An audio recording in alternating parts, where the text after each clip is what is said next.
Hello and welcome to Creating Canon with your hosts AJ Hamilton and Nikki Pappas. I'm gonna have to object to Nikki for all intents and purposes.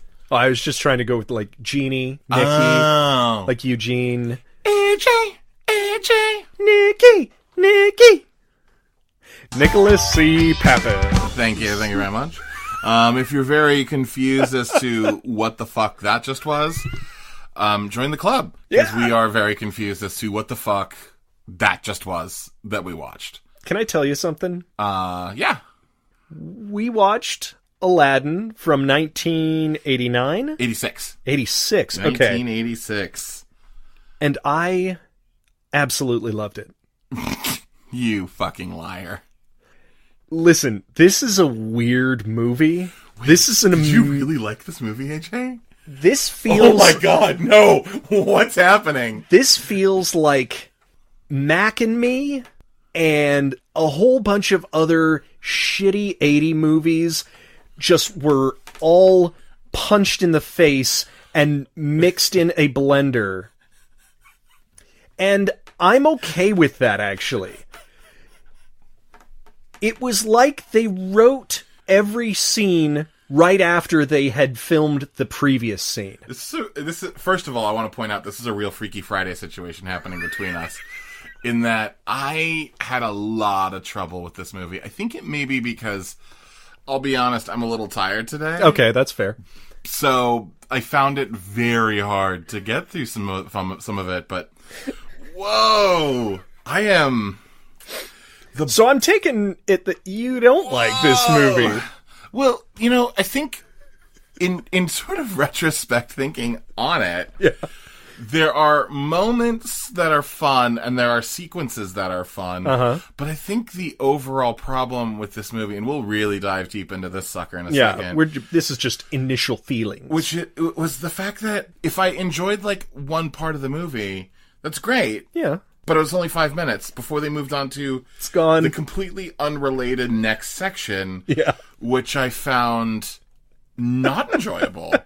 But the good news is, 5 minutes later, that part of the movie was done, and we moved on to something else. But it felt like 50 minutes later. Yeah. We have a new record on this movie, by the way, because I think I said, what are we, 55 minutes in? And you said, let me check.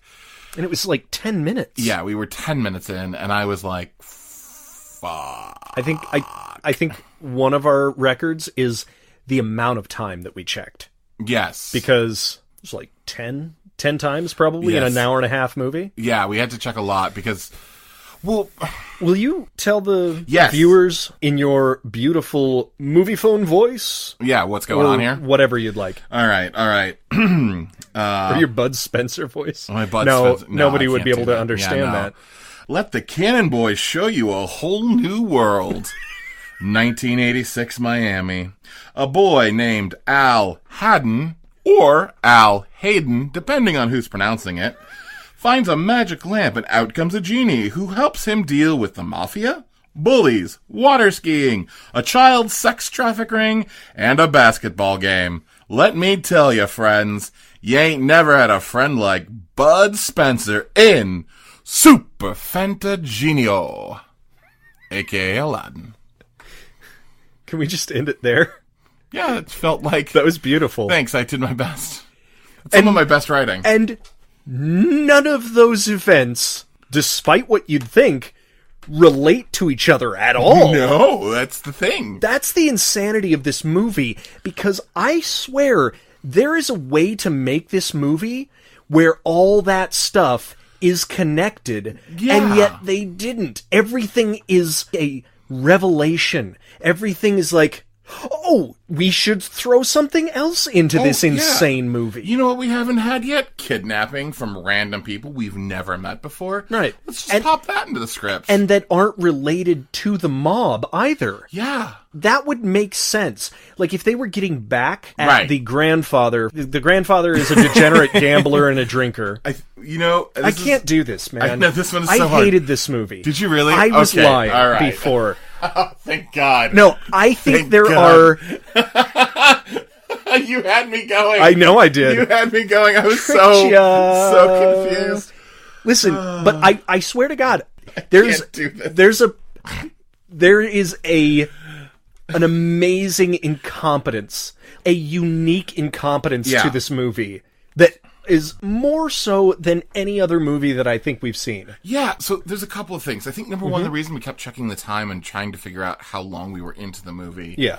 Partially because it was about, at least for me, most movies have a certain kind of flow, right? There's like a first act, a second act, and a third act.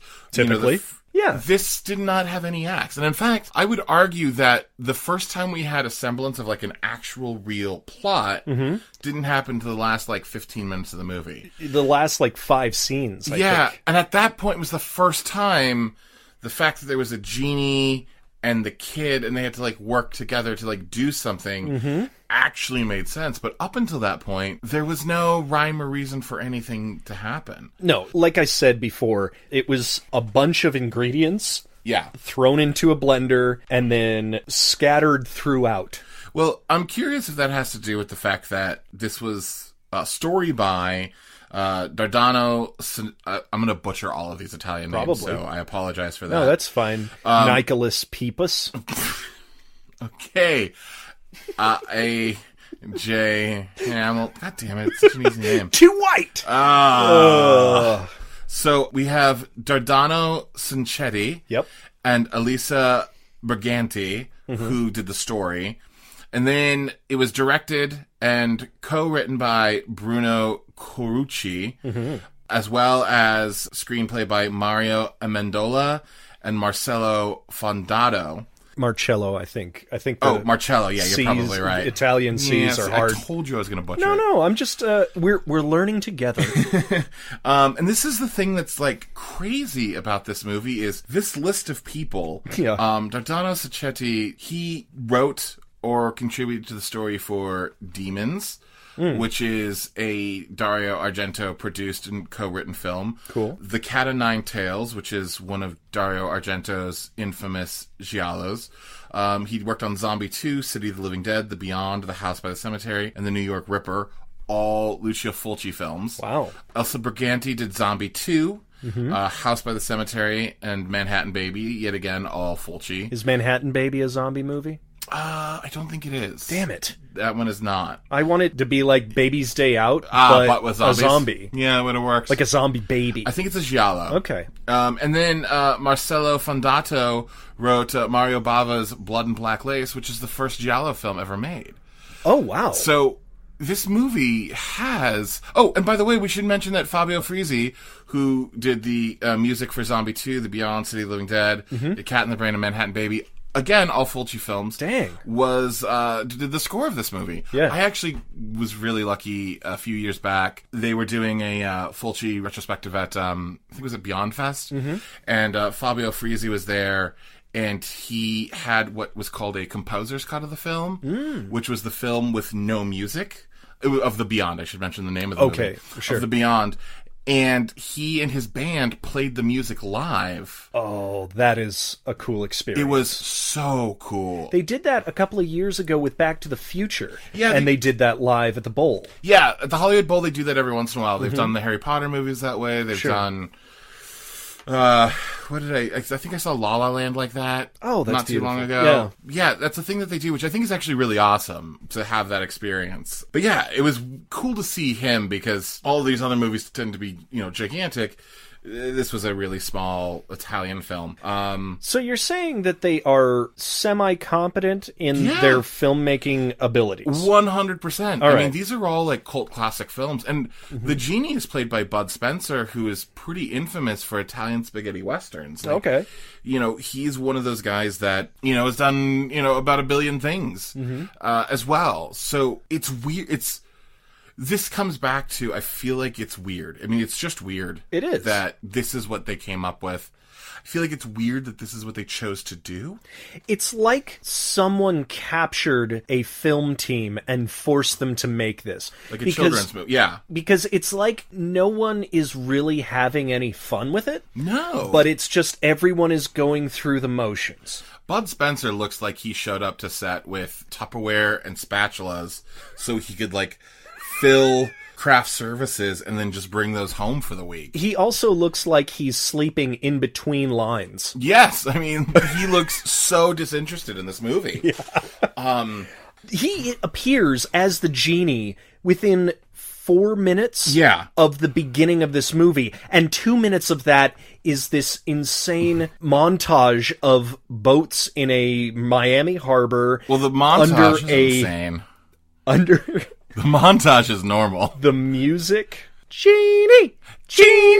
What are you? What are you? Who I are am you? the genie of the lamp. There's no need to fight. The kids are all right. Why are you a genie? There's the weirdest lyrics to this song sung by children in a call and response between a choir of children and Bud Spencer's weird singing voice. You know, this is actually... I just now remembered why I went into this whole, like, list of all the writers and mentioning that they were all Italian. Okay. Because I think there are serious elements of the script that feel like there are translation issues. Uh-huh. There are certain characters that just don't speak in contractions. Everything is, oh, no, of I course. am going to, you know, well, and I will, or, you know. And in that case, are they bad actors, or is the director Mamet-like, where he's like, no, you do not contract my lines, you do not, or... That's a good question. Because half of the cast is also Italian. Yeah, a bunch of the cast is Italian. So I get that. I understand if they're having difficulty speaking English, that they would contract stuff.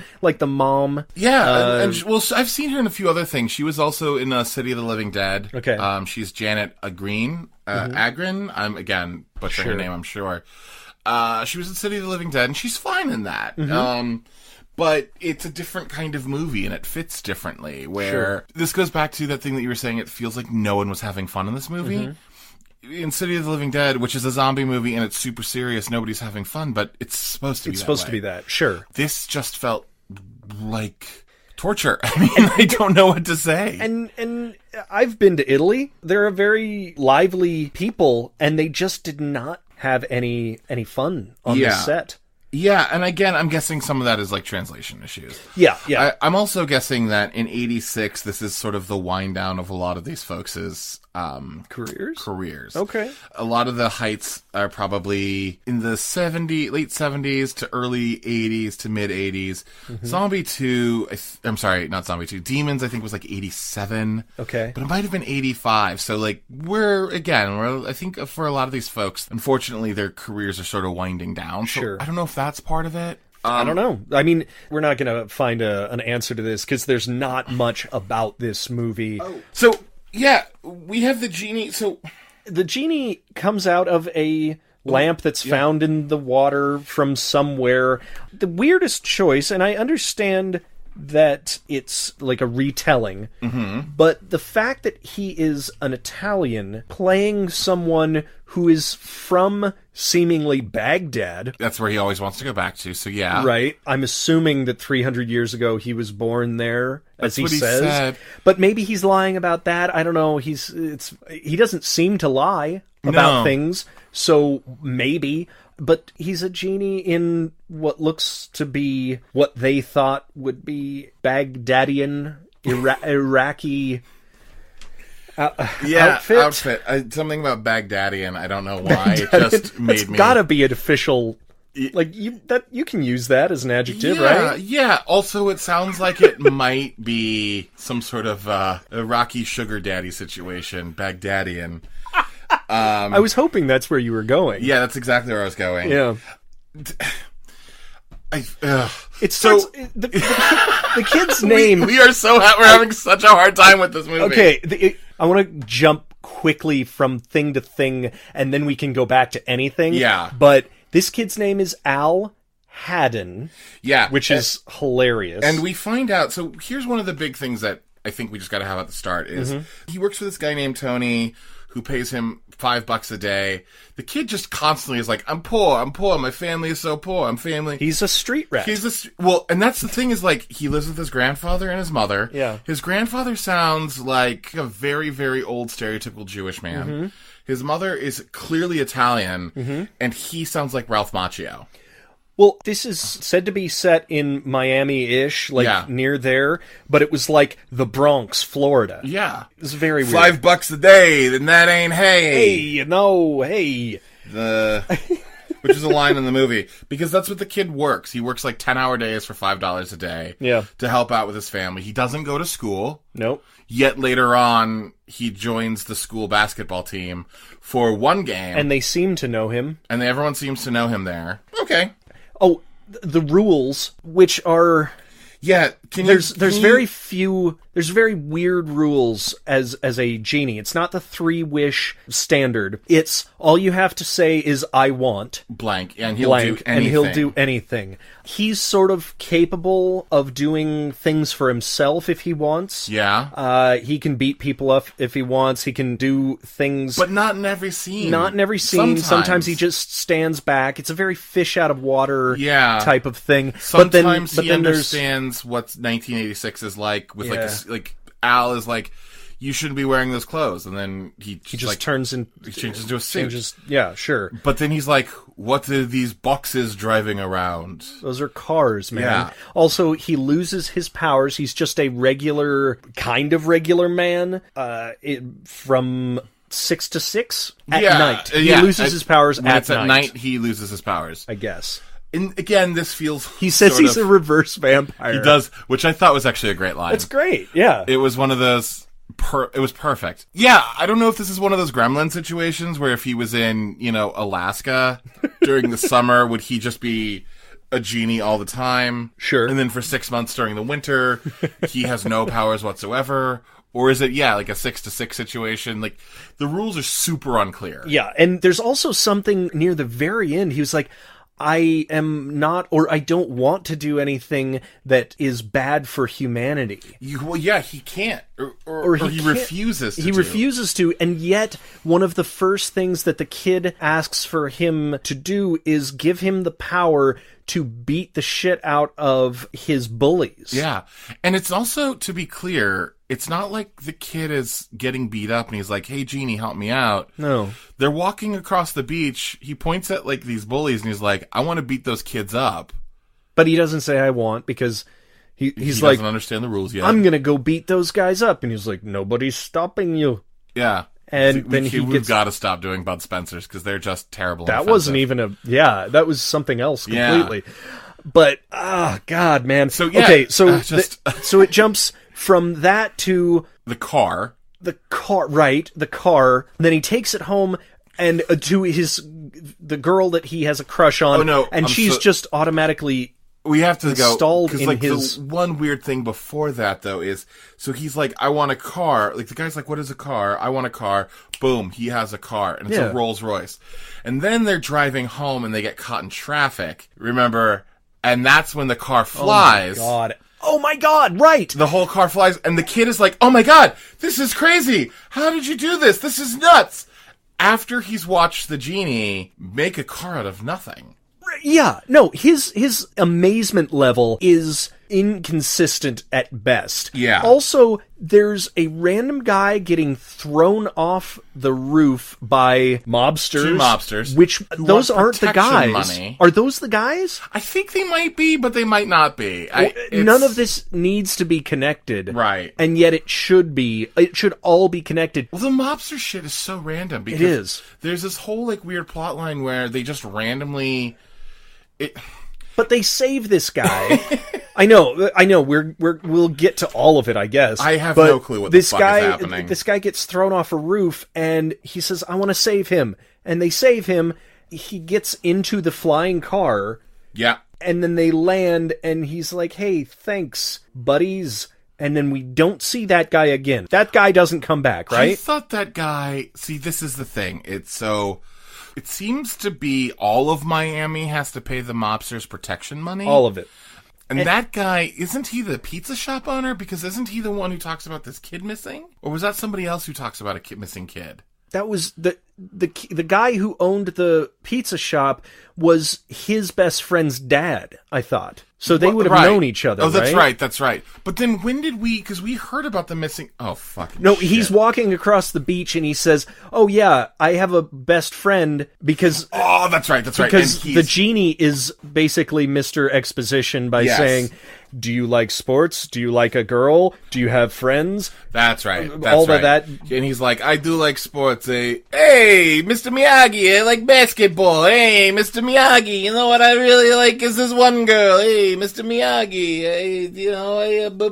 I don't know, man. So, I blew everyone's ears out, didn't I? That's all right. It's just every single scene is the most important thing and the least consequential in relation to everything else. There's very little build to this movie. And every other thing is, oh, we should get to the next scene. Yeah. Let's go. There's a point where they are just hanging out, I don't know where, but he says, oh, we've got to get to the big game, which has never been mentioned before. There is no lead up to it. Yeah. And they go to a basketball game at apparently a high school. It's his high school, right? But he doesn't go to school. There's no backstory whatsoever. Yeah, there's no front story. Right. No side story. And he says, hey, you know, it's really important to me that apparently we didn't know before that he didn't like sports. I don't know. Yeah. He says, hey, I want to be the biggest star of the game. Well, that's the crazy part. Oh, and everybody is losing and falling over each other. Yeah, the team that he shows up, and it's not like he's playing in the game. He's going to watch the game. But when he shows up, the team is down, 8-56? Yeah. That's a lot. With 4 minutes left. 4 minutes and 13 seconds. And he says to the Genie... A lot of time to turn it around. Yeah. He says to the Genie, I want to win the game. I want to be the best basketball star. The Genie's like, all right, you got it. And then the kid goes up to the coach and he's like, hey, coach, can I play? And the coach is like, who the fuck are you? Yeah. And he's like, I want to play. And the coach is like, no, I don't even know who the fuck you are. You've never played basketball. And he's like, what do you got to lose? And the coach is like, yeah, you're right. We suck. You get in there. And then the entire basketball arena watches. Like, he's wearing a jacket, a t-shirt, and jeans. Yeah. And then he just magically transforms into wearing the basketball uniform. And nobody seems to have a problem with this. Well, it's slightly in the corner. They have some special effects in this movie. Can we talk about just the special effects for a second? Yeah. That one, you were saying it. Oh, it was... so awkward. Yeah, because the Genie numerous times does a thing where, like, when the Genie vanishes, or when the Genie changes clothes, or changes someone else's clothes, or changes one object to another object, you would think what you do is the object is there, snap. And then there's like a white flash on the screen, or something like that. And then all of a sudden, he's in different clothes. Right. What they decided to do was the fade. The slow crossfade. 8-second crossfade. Which was weird in that when the Genie was doing his disappearing, reappearing act at the beginning, like, the lighting was different. Yeah. So as he was disappearing and reappearing... so distracting. Literally, the lighting is different because there was an actor there versus not an actor there. Yeah. And I don't think they thought that through. Obviously not. And it's the same thing with the basketball clothes, where it's actually awkward because you could sort of see two Al Haddins, or Al Haddin. He literally, some people called him Al Haddin, and I think it was one of those things where... It was the announcer dude. Someone else called him Haddin as well. But they all call him by his full name. It's like Parks and Rec, but not cheeky. You know? It's like... it was just written in there, and they're like, well, we gotta call him Al Haddin for the whole thing. Well, some of them didn't get the joke, though. No. Or didn't realize that this was actually a version of Aladdin. What? Oh, I know. You just blew my mind. I know. This is like the whole Rappin' episode again. Rappin' Hood. All over again. It was Robin Hood all along. That's exactly right. Fucking shit. So he wins the basketball game. Like, he scores 49 points in 4 minutes by himself. They win the big basketball game. And it's never referenced again. No. Well, it's just a thing that he did. Yeah. Then he goes and gets ice cream with this girl. The girl's father happens to be a cop who hates him because he's poor. And has a car that never existed. I think he hates because he thinks the kid stole it. He wants to... Right. And he also gives back the necklace that the kid wished for to give to the daughter. Oh, he uses his wishes for kisses, which is really... He is sleazy. That was a cringy moment. Yeah. I mean, that's awful. He's very selfish with his wishes. Now, I get that a kid would be, but if you're trying to tell a story, it would seem like there would be an arc to all of this, and yet he is selfish up until the very last scene. Yeah. I would say. One of the things I was going to say, just talking about wishes in general, I now think I understand why you want to have only 3 wishes for a character. Because then it makes it strategic? Well, it makes it be strategic, and then there's a real thing about that third wish can be about... a decision, like a real... But a real decision, and like, have you changed? Did you ask for money, and then someone's freedom? Yeah. Which, is the story of Aladdin. Yeah. In this, because he had as many wishes as he wants, like, didn't matter. Like, he could be like, Genie, before you turn human, I want $1 billion. Right. I want to always get every girl I want. I want this, I want this, I want this, and I want you to be human. Like, he could set himself up for life. Well, and giving these rules put very little risk. Yeah. In the whole, it was only at night when he couldn't ask for things. Yeah. I mean, just wish for $1 billion during the day and, like, I don't know, a gun. Yeah, or, protection. Or protection, right. Or just say, I want my family always safe. But apparently, we learn when they do the water skiing competition that the genie has to be present for the magic to always work? I don't know if that was a... Jesus Christ. What the fuck are we even talking about? I don't know if that was specifically for the water skiing or if it was for all magic, because there were certain things that happened other places that seemed to still continue to work without the genie there. Well, the car didn't disappear at night. Right, neither did the necklace. Right. Off the girl. Things like that. Like the 2 henchmen remained cockroaches. By the way, there's a moment in this movie where the 2 henchmen, there's 2 mob henchmen who become cockroaches. Yeah, and of course. Someone steps on them later. That was actually one of the better special effects. Yeah. Was those 2 guys come in, wreck Aladdin's house. I'm just going to call him Aladdin because I'm not going to put that dumb middle pause in. Aladdin? Al Haddin. His house gets destroyed by these assholes, and then he says to the genie, he was like, I want all of this back to the way it was.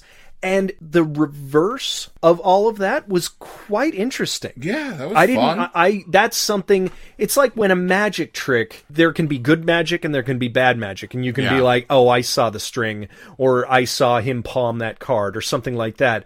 And that's most of this movie. But that moment, I didn't know how they made all of that stuff go in reverse. I think they just did reverse. I think they just rewound the footage. But the guys didn't move. The guys were frozen. I think they cut those... I think what happened is they actually cut those guys out of the frame. That's pretty advanced, then. Well, there was a few bits of special effects. The car and there's a magic carpet ride later on that happens. And still, that part got me. We both looked at each other and we were like, oh, wow, that wasn't bad. Yeah, for 80s... Like, look, if we watch this through the lens of, like, 2019... where Avengers Endgame and, the new Aladdin is coming, we are going to look at these special effects and be like, this is fucking terrible. But for 86, for a low-budget Italian film in 86, watching this, I was actually pretty shocked and impressed by several of the effects. Yeah, it didn't look god-awful. Yeah, and even the cross-fading, quote-unquote, looked okay. It was just a bad decision. Agreed. If that distinction makes sense. That's what I think, yeah. I mean, you talked about this section where the water skiing section. This is after, and we didn't even mention that. I mean, like, we keep going around this, but there's a part in the movie where Al gets kidnapped by human traffickers. Off the street. And there's like 10 kids in this room, and one of them happens to be his best friend who's missing. And he's like, hey, Al, you coming here too? This is great. This is great that you're here. And I was like, what's happening? I don't know. They send some of these kids off too. And we find out that, like, none of them are miserable. And that's shocking. And we hear the human trafficker on the phone being like, yeah, we just got a really beautiful blonde, 15 blue eyes. He's just he's beautiful. And, okay, we can send him out to Australia today. Right away.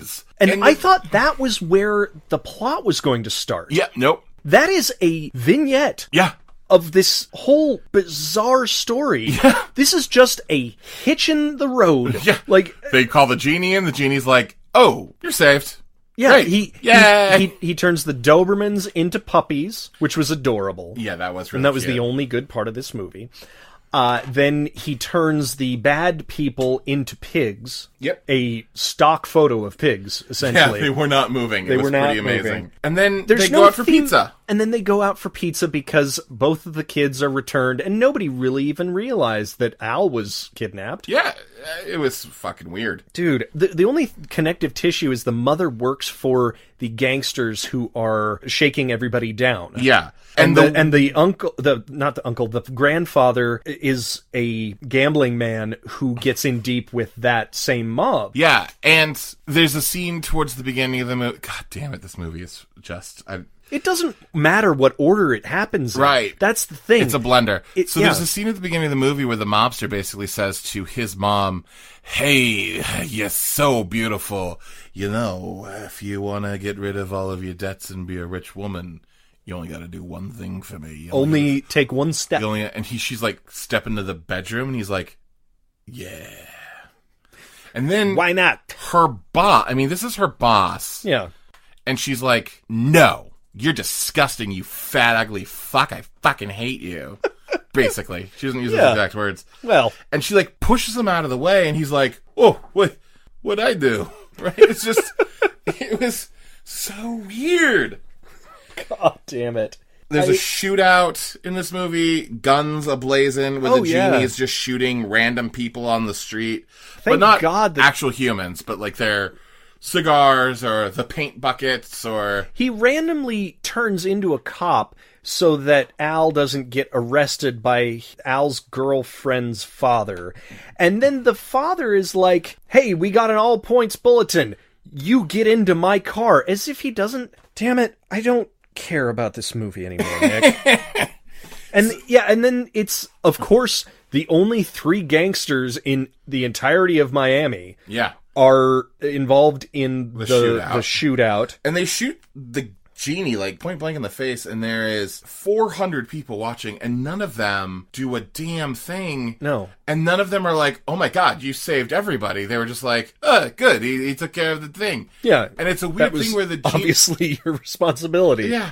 And the genie pulls the 3 mobsters out, looks at them, and he's like, look at you pieces of crap. And he slaps all 3 of them with one slap. Like 3 Stooges shit. He slaps them back the other way, and then we do a hard match cut to the 3 guys standing in front of their boss.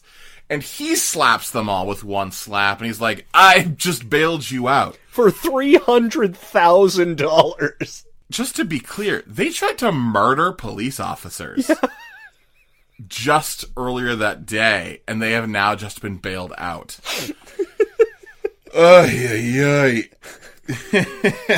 The semi-climax, because there's 2 sort of climaxes to this movie, because you think that the bad guy, ultimate bad guy, is going to be the mobster boss. Yeah. Who is suspicious that this is the Corleone family. Yes! Well, holy shit, he man. mentions... So this then officially takes place in the Godfather universe. Uh-huh. That is astounding. So the Godfather was magical. Yes. So that means I'm going to have to go back... Is there a fairy godfather? I hate you so much right now. This means I do need to go back and watch all 3 Godfather movies back to back to see if in the background... With this reference, yes. You can find, magical things happening, or someone's like, you know what I want? And then it just happens. Because they've retconned that universe into obviously being that. Honestly, if nothing else, this movie, I appreciate it for that. You know what I wanted from this?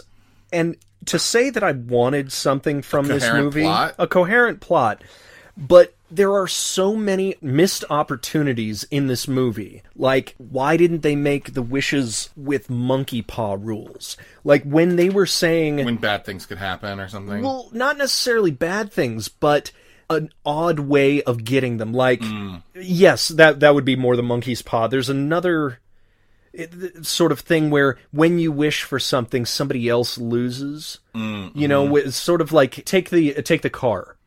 Let's say that they did find out that the car was stolen, but from London.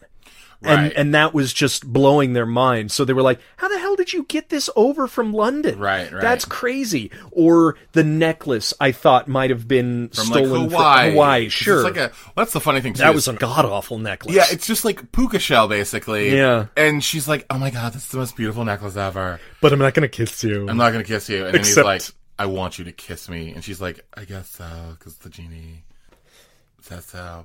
Yeah, so there's a huge fight. It's at night, but the genie does still have sort of like semi-magical powers. He beats the shit out of all the mobsters. He's just really strong, I guess, and good at fighting? He beats all the mobsters, and then all of a sudden this guy comes up who we've seen one scene in the movie before, who thinks the genie is a robot. He's who the cops report to, and I don't know if that means that he is the chief of police, because apparently he also has sway at He runs a nuclear power plant. Well, he runs a nuclear power plant and also has an operating table within whatever building he exists in. Yeah, there's a hospital, because he wants to basically perform a vivisection on the genie after this. So they beat up the mob. They win. And then they get commendations. Yep. And then they're like, oh, by the way, you're going to get $100,000 to the grandfather. And I actually loved this plot point. This was my favorite thing of the whole movie, was that when they're walking out, the mom says something to the effect of, well, what are you going to buy? A bunch of booze, or let's go to the horses. Right, yeah. Let's bet it on the horses. And the grandpa says, no, I'm going to invest for 10 years, see how we're doing, and I'm not touching booze again. And I was like, oh, that's kind of a fun, like, flip on the head. You know, You expect that to happen. I mean, it could have absolutely been done much better. Yeah. But it subverted expectations. Totally. And that's cool, I guess. It's for a joke. Yeah. But I just wanted more out of all of these things. Like, I wanted, like I said before, the trafficking ring to be related somehow to the mob. And then we find out that the big bad guy is this chief of policeman, X-Files dude, whatever. Yeah. And at this point, this is what I was talking about earlier when I said this is the first time where plot actually kicked in, because this is the first time him doing genie-type things in front of people has any sort of consequence. It has any moment where someone is like, well, that was fucking weird. Mm-hmm. It's the only point in the entire movie, and it happens in the last, 15 to 20 minutes, where there is a cause and effect for Al having the genie and the genie's powers at his whim, and then someone being like, I want that for myself. Yeah. This is the first time. One of the great moments of this movie is just before the vivisection, where they're about to cut him open to see how he ticks. They give him chloroform, and he won't pass out. They give him basically enough horse tranquilizer to kill, 12 elephants, and he doesn't move. And they're like, what are we going to do? And someone was like, are you thirsty? We have a Coca-Cola. And he's like, yes, I will... I don't know, it's Dracula right there. That's terrible Italian. I will suck your Coca-Cola. Yeah, basically. Yeah, sure. So he drinks the Coca-Cola, and then he goes, and then he passes out. Just falls right Straight down. to his face, which was funny to me. It was. They describe him as having an odd rubber-like skin, a heart like an 18-wheeler, which if I know what that means. The size of an 18-wheeler. Size of an 18-wheeler? Yeah, which is weird because he is much smaller than that. Might have been an exaggeration. I don't know. Cool. And 3 stomachs, right? Was that right? I think they said 3 stomachs. He also didn't have a spleen, or a gallbladder, or blood. Or kidneys. Then how did he get drunk? Yes, because there is a whole drunk driving scene where the genie gets drunk. That's the thing that threw me off, too, is the genie gets drunk on a couple of beers. No, like 100 beers. No, he's already drunk when there's like the 10 beer bottles. Okay. And then he has even more beer and he gets drunker. But he's already showing signs of being drunk. Yeah, belligerence and slurring and stuff. And the thing that threw me off is alcohol affects him, yet all of these other downers chloroform and stuff do not have any effect. Yeah. Oh boy. Ugh, fucking shit. Also, yeah, you heard right. This guy is in charge of a nuclear silo. Yeah, and in Canada. And his big wish, in Canada, his big wish is to have every nuclear silo turned into weird things like, what did he say? And I want like the tanks to be hot dogs and something to be Big Macs and something else to be and the fun stuff on the ocean. And the only silo that is not is the one that he's in charge of, so he could be the most powerful man in the world. And that's at this point where the genie's like, I cannot do that. I cannot hurt human beings, human life. Which is also weird, too, because I believe the way the genie works in every other version of Aladdin, and it's not clear in this, is you have to rub the lamp. Like, the only person who can wish for stuff is the genie's person master. Who possesses the lamp, yeah. And in this, the dude is just, like, out of nowhere, like, I want this. Do it for me. And the genie's like, I'd rather not. Yeah. And he's not like, you're not my master. And at that point, there's this really great moment where the kid's like, I wish we could have had a way out of here. No, he didn't say that. He was confused about... It's like he forgot constantly what the rules were. Like, oh, that's right. That's right. He's like, oh, man. It's too bad we don't have a way out. Yeah, I can't believe this is happening. Well, we should ask for a way out. Well... We're sitting on one. And then, like, a magic carpet appears and they, like, fly out of the fucking room. Yep. Then they're chased with helicopters, and then the kid decides to... set the genie free? But go back to the helicopters, because this was one of the three things that I liked in this movie, again, was he says, make him crash, and the genie turns to him, and if more of this disapprovingness of the genie was throughout the movie, it would have been very cool, because it would have been an evolution. The kid would have learned as he says, he's like, I want you to be my dad. Well, if the genie had taught him more things like this during the movie, it would have been great. But he looks at him disapprovingly. Al Haddin says, make him crash. The genie looks at Al disapprovingly. Yeah, and he says, oh, wait, no. Make him really slow. And the genie nods approvingly, and he turns them all into air balloons, hot air balloons. So the people still live. Yeah, and I loved that. Yeah, that was a good moment. Really cool. And then they're discussing something. Did you understand any of that, what they were saying? I could not understand what... Al's a motor mouth, and Bud, the genie, is a mumble mouth. Yeah. So you cannot understand anything that is going on. I would say... but I think in no joke, about 20% of what Bud Spencer says... And I had that's about all I got. I would say 80% you can get, 20% is just confusing, and then the kid is probably about the same way, because he does have that Ralph Macchio like, hey, Mr. Miyagi, exactly. His first 15 lines I couldn't understand, except for Genie. Yeah. And so I guess what they were saying during that is, let's go out to the ocean, and you're going to drop because we can't let this guy get a hold of the lamp. We can't let any bad person. Which you think the wish would be, hey, Genie, can you make everyone forget about you except for me? Or make everybody good? Yeah, or everyone good. Anything. Yeah. Didn't have much imagination, I would say. Yeah. And so he says, no, what if I just turned you human? And he's like, Yeah, the kid, then doesn't say anything. He just sort of rubs the lamp. Yeah. And he throws it into the water. And I think... He does. I think we are supposed to question whether or not he just threw the lamp in the water or if he's made the genie human. But I feel like I know he didn't make the genie human for one reason. Okay. Because if he made that genie human, the carpet they're flying on would have fallen directly into the ocean. How do you know? Maybe. Here's my theory. I think that conveniently, evil nuclear silo dude actually had bought this carpet from Baghdad years ago. In an amazing coincidence... I'm gonna punch you in your nipples. In an amazing coincidence, Genie recognized the carpet and was like, "Hey, buddy, you want to get us out of here?" Yeah, exactly. And then they fly away.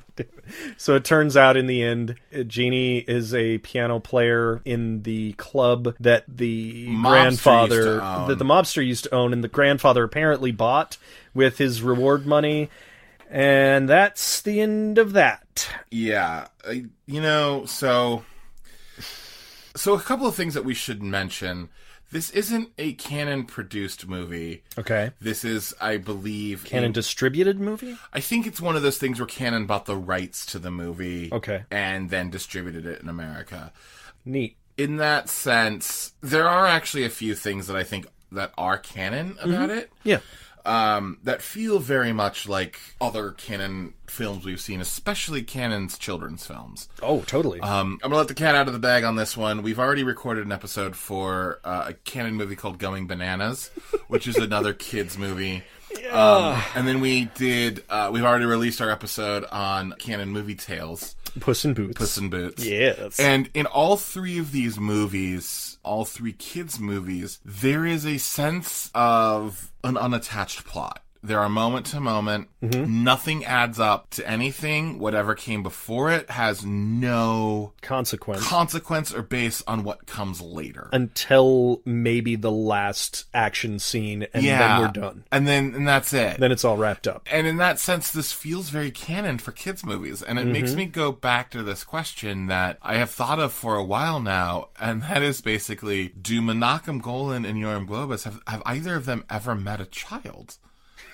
No, they're just interesting what they they're think. Just small people. They're small men or ladies. Because that's the thing to me that's the most confusing, is it almost feels like they have no clue what kids are interested in.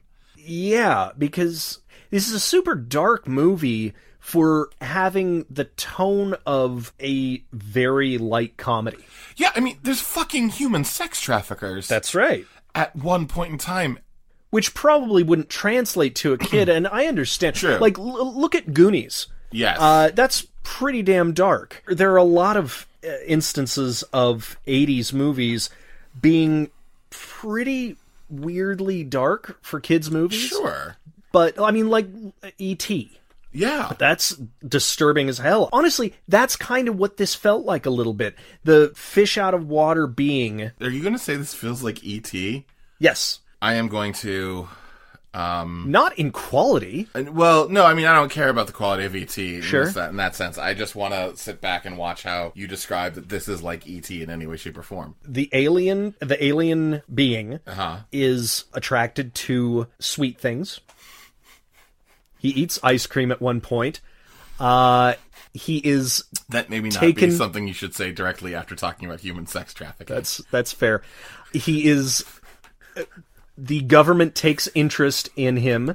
He is almost vivisected. Okay, all right. See? And then he flies away. That's true. He attaches himself to a child who is the only one who really sees him at first. That's exactly it. The carpet is exactly like the bicycle. And in the end, they own a jazz club together. You know what? Now that you point this out, you're absolutely right. I mean, the alien ship looks like that jazz club. Yes. You know, now that I think about it, we definitely know that the genie was turned human because of that scene at the end. Right. But it's still unclear. Still very odd. Weird.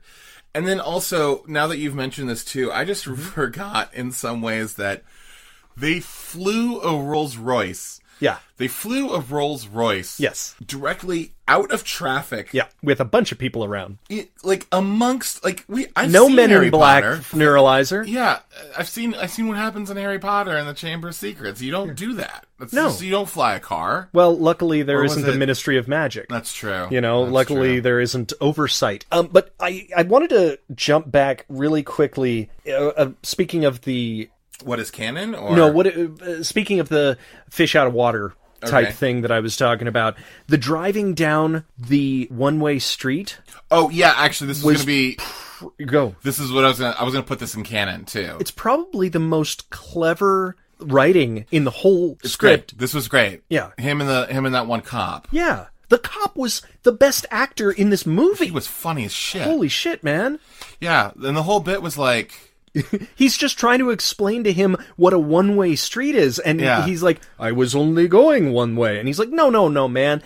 These people are going from that end to this end, and you are doing the opposite. I'm sorry. They're going one way, and I'm going one way. And the cop is like, no, but you're only allowed to go the one direction. You can't...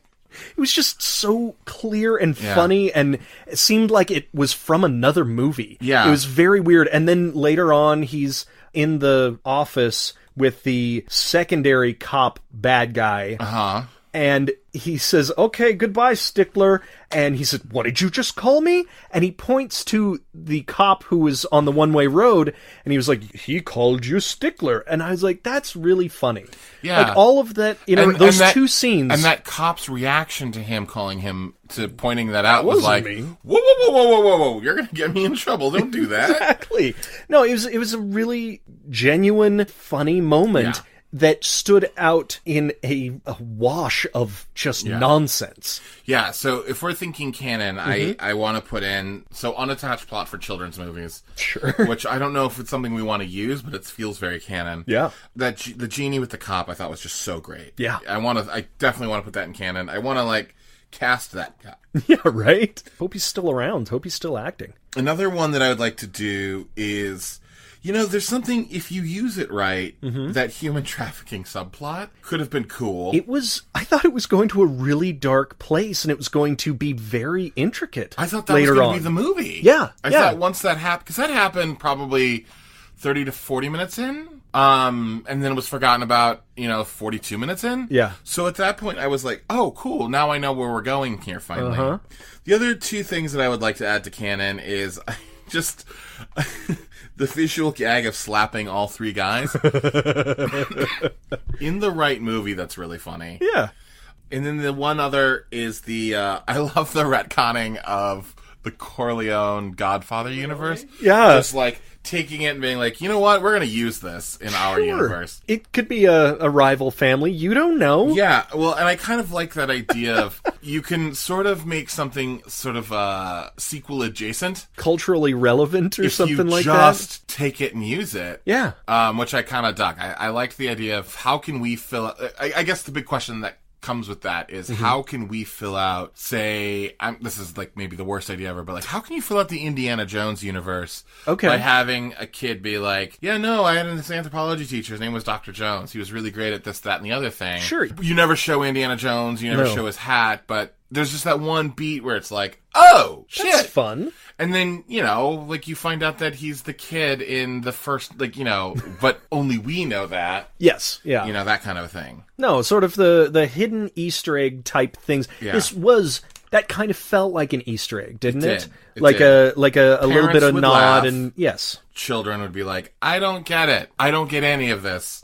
What the fuck is happening? Why did you take me to this? Have any of these people ever met a child?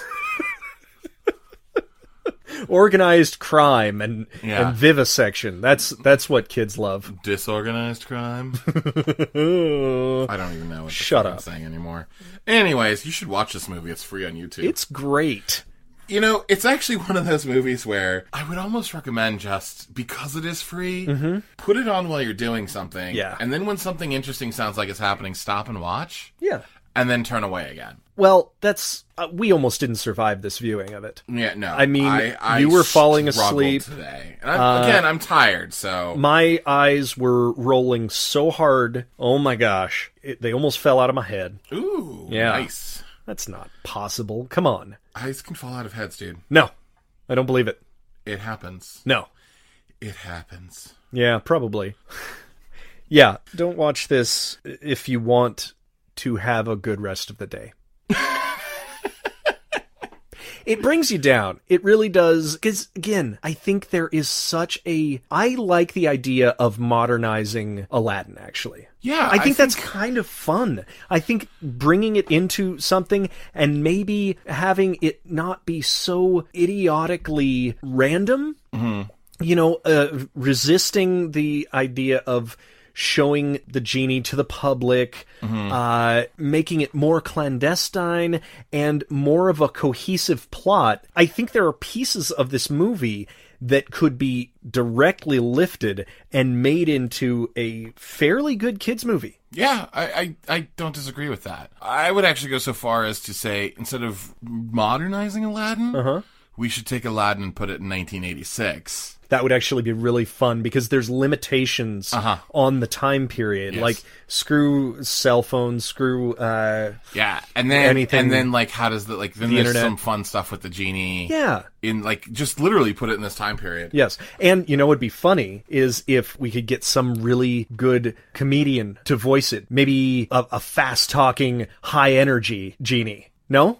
No. Okay, maybe like the biggest famous celebrity in the world. Do you think somebody like that would do it? Kit Harington? Yeah, that one. Yeah, he'd be great. Yeah.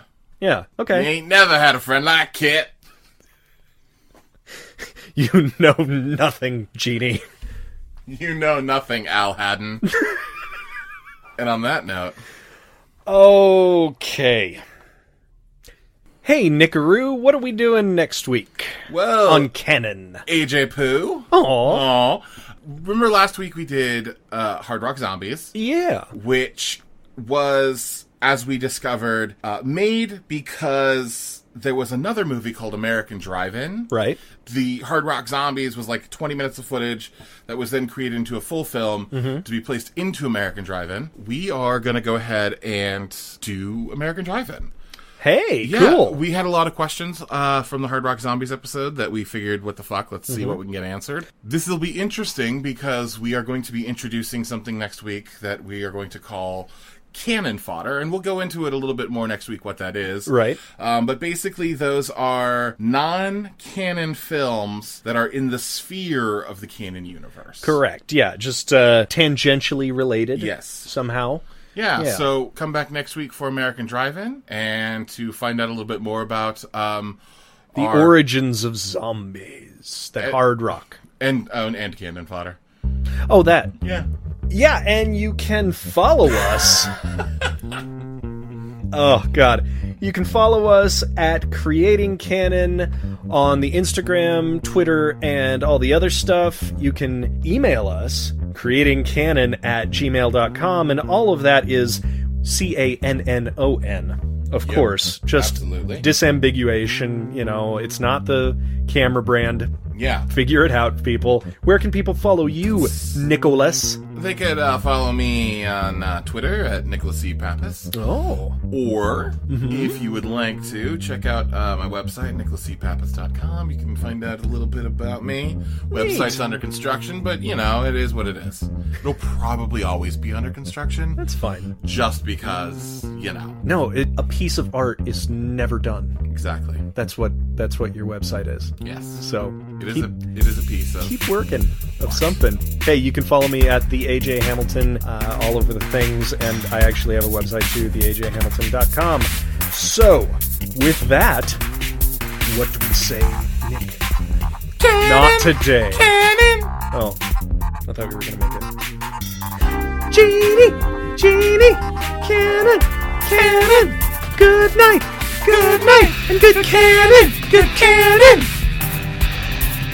We should do Dirty. it real way. Good night and good cannon. This movie was definitely liquidy in its shittiness. I know you love this sound. I just watched you drool on yourself. Shut up. I'm not putting this in at the end of the episode. I refuse. That's embarrassing for me. It must have been love, but it's over now. That is It must have been butts, but I farted somehow. Must have been. It's so dumb. Alexa, add lots of lube to my shopping list.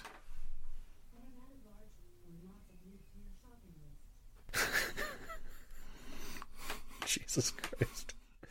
Alexa, post that to the internet.